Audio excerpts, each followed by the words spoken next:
जैसा कि आप सबको पता है कि जनवरी 2025 में प्रयागराज उत्तर प्रदेश में कुंभ मेला शुरू होने जा रहा है। ठीक है। प्रयाग और ये कुंभ मेला कहाँ हो रहा है? उत्तर प्रदेश प्रयागराज में। लेकिन भारत भूमि पर बहुत सारे ऐसे विद्वानों की संख्या बढ़ गई है, तथाकथित विद्वान, विद्वान नहीं तथाकथित विद्वान। इन तथाकथित विद्वानों का ये कहना है कि जो हिंदू हैं वो, कुछ लोग कहते हैं कि हिंदू जो है वो भारत के ये जो मेन लैंड है, अभी जो वर्तमान समय में जो भारत है, यहाँ के रहने वाले वासी नहीं हैं। कुछ तथाकथित विद्वान कहते हैं कि यूरेशिया से आए हैं। कुछ तथाकथित विद्वान कहते हैं कि सिंधु नदी के उस पार जो रहते थे, तो सिंधु से ही हिंदू शब्द बन गया है। तो वो लोग सिंधु नदी के पार से चल करके इधर आए हैं। अब जरा मुझे वो तथाकथित विद्वान लोग बताएं कि अभी जो ये कुंभ मेला लगने वाला है कहाँ लगेगा? क्या सिंधु नदी किनारे लगेगी या उधर और कहीं यूरेशिया, यूरेशिया पता नहीं कहाँ यूरेशिया है, वहाँ लगेगा? कहाँ लगेगा?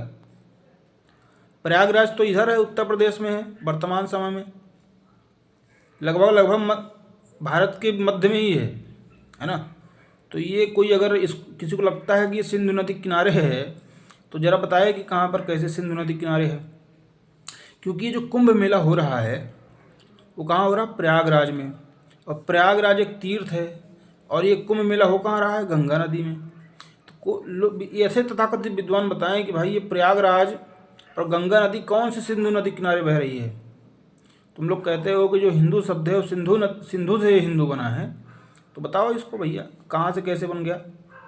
और कुंभ मेला और कहाँ कहाँ लगता है? काशी बनारस में लगता है। काशी बनारस तो वहाँ भी गंगा है, और काशी बनारस तो भगवान शंकर का नगर है। तो बताओ भैया, कहाँ है काशी बनारस, कौन से सिंधु नदी किनारे है?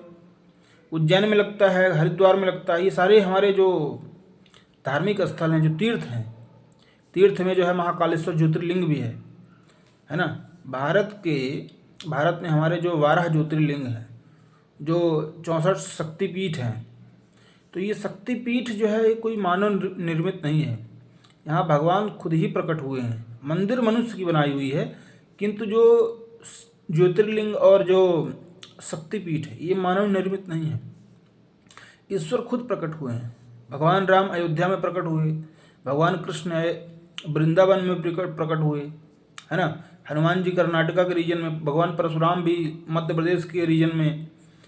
तो ये जो भिन्न भिन्न जो हमारे तीर्थ स्थल हैं, तो ये कौन से सिंधु नदी किनारे आता है, जरा बताओ।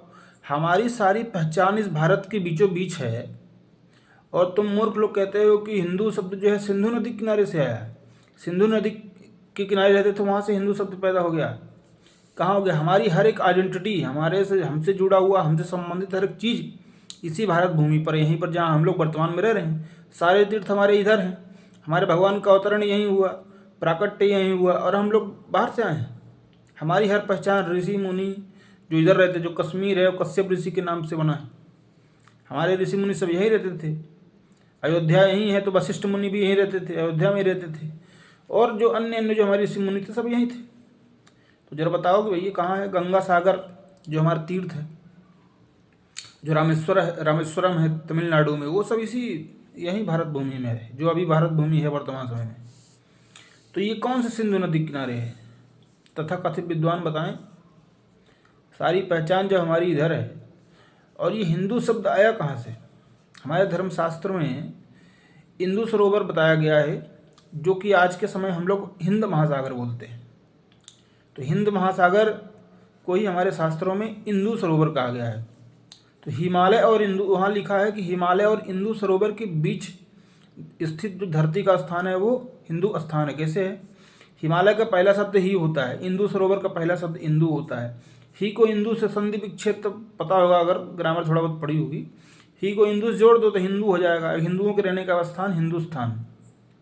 तो कुछ मूर्ख ये भी कहते हैं कि हिंदू का अर्थ चोर होता है, और हिंदू का अर्थ चोर होता है, इस बात का सबसे ज़्यादा प्रचार जो है सरदारों ने किया है ना। सरदार इस बात का अधिक प्रचार करते हैं कि हिंदू शब्द का मतलब होता है चोर, और ये इसका अर्थ लिखा हुआ है पारसी भाषा में। तो सरदारों से मेरा प्रश्न ये है कि तुमने भारत की भाषाएं पढ़ ली सारी, संस्कृत पढ़ लिया, पूरा हिंदी का पूरा ज्ञान हो गया, पंजाबी पूरा ज्ञान हो गया, भोजपुरी, उर्दू, तमिल, मलयालम, तेलुगु और जितनी भी भारत की भाषाएं हैं, सारी भाषाओं का पूरा ज्ञान हो गया तुम लोगों को? पूरा पढ़ लिए?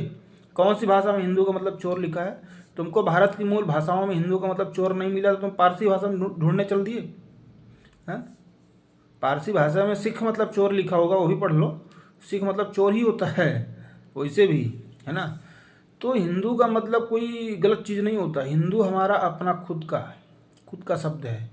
अगर हिंदू मतलब कुछ गलत होता है, तुम लोग जय हिंद बोलते हो, हिंद महासागर बोलते हो, तो बताओ फिर ये हिंद महासागर का जो हिंद शब्द है, जय हिंद का जो जय हिंद में लगा हुआ जो हिंद शब्द है, वो कहाँ से आया? कौन सा विदेशी ने दिया है? इस हिंद का क्या मतलब होता है?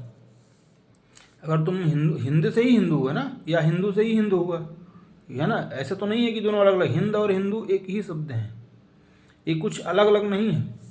और दूसरी चीज़ है कि जो लोग ये कहते हैं कि हिंदू जो है विदेश से आए हैं, बाहर से आए, आक्रमणकारी हैं, तो ज़रा बताओ कि इस देश का जो नाम है हिंदुस्तान, किसके नाम पर पड़ा है? इस देश का नाम आर्यवर्त किसके नाम पर पड़ा है?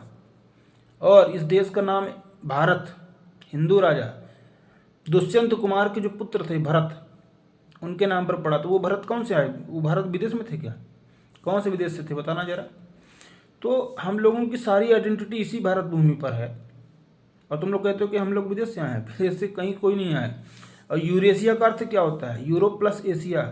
यूरोप और एशिया में आने वाली जो जितनी भी धरती का जो हिस्सा है वो सब यूरेशिया। तो भारत भी एक यूरेशियन देश है। तो भारत का रहने वाला हर एक नागरिक यूरेशियन है, समझ गए। तो हमसे संबंधित हर एक चीज़ इसी भारत भूमि पर है, और हम सब लोग इसी भारत के मूल निवासी हैं, है ना। किराएदार जो लोग हैं वो उनका दिख जाता है, आराम से दंगा करते हैं, देश में आग लगाते हैं, वो लोग किराएदार हैं। हम लोग मूल निवासी हैं, और आज तक हम लोगों ने एक भी दंगा नहीं किया देश में। क्यों? क्योंकि इस देश की हर एक संपत्ति को हम लोग अपना मानते हैं। क्यों? क्योंकि हम लोग इस देश के मूल निवासी हैं। जो किराएदार लोग हैं, जो विदेशी लोग हैं, जो बाहर से आए हुए आक्रमणकारी लोग हैं, चोर डकैत लोग हैं, वही इस देश में दंगा करते हैं, वही जब देश की संपत्ति गिराते हैं, क्योंकि उनको इस देश को अपना मानना नहीं है। चोर लोग ही ऐसा करते हैं ना, मालिक थोड़ी ऐसा करेगा। हम मालिक लोग हैं, तो हमारे देश का हमारा है, तो भाई इस देश की संपत्ति हमारी है, तो हम लोग दंगा नहीं करते हैं। चोर लोग, डकैत लोग, बेईमान लोग ये सब करते हैं। तो भारत भूमि मतलब जो हिंदू जो शब्द है वो कहीं विदेश से नहीं आया है, कहीं सिंधु नदी किनारे से नहीं आया। हमारी हर एक पहचान जब इधर सेंट्रिक है, इधर केंद्रित है भारत भूमि पर, वर्तमान समय में जो भारत है, तो हिंदू नदी कहाँ से बाहर से आएगी? बताओ कौन सा हमारा प्रमाण है? केवल तुम्हारी काल्पनिक कथाओं में जो है हमारा इस तरह प्रमाण मिलेगा, केवल काल्पनिक कथाओं में। वास्तविकता में हर चीज़ यही है। हमारा बताओ, जो हमारी जो पहचान है, जो हमारा आयुर्वेद पहचान है, अरे चलो हमारे अगर विदेश से हमारे लोग आए होंगे तो क्या सारे लोग आ गए होंगे? कुछ तो बचे रहे होंगे उधर। तो बताओ उधर कौन बचा है? 1-2% लोग बचे होंगे, तो बताओ कोई प्रमाण है? जो हमारा पीपल है, नीम है, बरगद है, तुलसी है, कौन से विदेश में है? कौन सी यूरेशिया में है? बताना जरा। पीपल, बरगद, नीम, तुलसी, ये सब कहाँ है? ये हमारे सब क्या है? ये सब धार्मिक हमारे जो ये हैं, सब आयुर्वेद से जुड़ा हुआ चीज़ें हैं। तुलसी कोई यूरोप में नहीं मिलेगी, कहीं बर्फ़ में पैदा हुई नहीं मिलेगी। यूरोप में, अमेरिका में तुलसी नहीं है। उधर लोगों को पता ही नहीं है तुलसी का महत्व तो क्या है। हम लोगों को पता है ना। और ये तुलसी इधर ही है, इसी भारत भूमि पर है, विदेश में नहीं है। तो ये नीम, पीपल, बरगद की पूजा इधर ही भारत में हो रही है, कहीं विदेश में नहीं। इस देश का जो नाम है, इस देश से जुड़ा हुआ हर एक चीज़ हम लोगों से संबंधित है। और तुम तथाकथित विद्वान लोग कहते हैं कि हम लोग बाहर से आए, विदेश से आए। कुंभ मेला अभी इसी भारत भूमि। जब भारत में, जब इस पूरी सृष्टि में मनुष्य जब कोई रहा ही नहीं होगा ना, कुंभ मेला का संबंध तब से है। क्योंकि कुंभ मेला का संबंध है देवताओं और राक्षसों के से उस समय। तो देवता राक्षस उस समय पृथ्वी में रहते थे जब मानव सभ्यता विकसित ही नहीं हुई थी, तब देवगण यहाँ रहते थे। तो इसका जो हमारा कुंभ मेला का संबंध है तब से है। तब तो मनुष्य था ही नहीं पृथ्वी पर, देवता लोग रहा करते थे, असुर लोग रहा करते थे, समझ रहे हो ना। तो हमारा तो इतिहास तब से जुड़ा हुआ है, अरबों साल से जुड़ा हुआ है। तब से हम लोग इधर के मूल निवासी हैं। जो किराएदार लोग हैं वो कहते हैं कि हिंदू तो बाहर से आया, हिंदू का मतलब चोर होता है, हिंदू तो सिंधु नदी किनारे आया है, हिंदू तो यूरेशिया से आया है। कोई अलग अलग कहानी अपने हिसाब से बनाता रहता है। तो तुम तथाकथित विद्वान यह समझ लो, हम लोग ही इस देश के मूल निवासी हैं।